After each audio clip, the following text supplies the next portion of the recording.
పాకిస్తాన్లో మల్టిపుల్ టార్గెట్స్ని ఈ హ్యారోప్ మిస్సైల్స్తోనే హిట్ చేసినట్టు, అంటే ఏదైతే భారతదేశం మొత్తం హ్యారోప్ మిస్సైల్స్ని తిరిగి డ్రోన్స్ని వాడుతుందో ఇవన్నీ కూడా పాకిస్తాన్ లాహోర్, కరాచీ ఏదైతే మనపైన అటాక్ సాగిస్తున్నారో పాకిస్తాన్ వాళ్ళు, వాళ్ళకి బుద్ధి చెప్పడానికి ఇండియా ఇది వాడుతుందని చెప్పి కథనాలు చెప్తున్నాయి అన్నమాట. హ్యారోప్ మిసైల్స్ మనం ఇజ్రాయెల్ నుంచి కొనుక్కొచ్చుకున్నాం. ప్రత్యేకంగా ఇజ్రాయెల్ ఏరోస్పేస్ ఇండస్ట్రీస్ వాళ్ళు దీన్ని తయారు చేశారనమాట.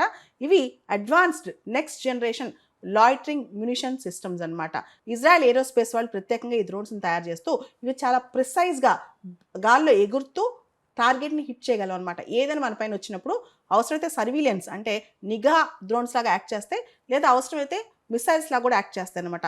ఇవే వీటి యొక్క ప్రత్యేకత అనమాట. ఇవి చాలా టైం సెన్సిటివ్ థ్రెట్స్ని అడ్రస్ చేయగలం. అంటే కరెక్ట్గా ఆ మిల్లీ సెకండ్ ఎగ్జాక్ట్గా థ్రెట్ని ఐడెంటిఫై చేసి థ్రెట్ని ఇమీడియట్గా న్యూట్రలైజ్ చేయగలం అనమాట. మనందరికీ తెలుసు సీడ్ రోల్ ఇది ప్లే చేయగలదు. సీడ్ అంటే separation of enemy air defence కానీ, లేదా డిస్ట్రక్షన్ ఆఫ్ ఎనిమీ ఎయిర్ డిఫెన్స్లో రియల్ టైమ్ థ్రెట్ సిచ్యువేషన్స్లో బాగా పనిచేస్తాయి ఈ Harop dual use weapon systems. ఇవి డ్రోన్స్ మరియు మిసైల్స్ కూడా.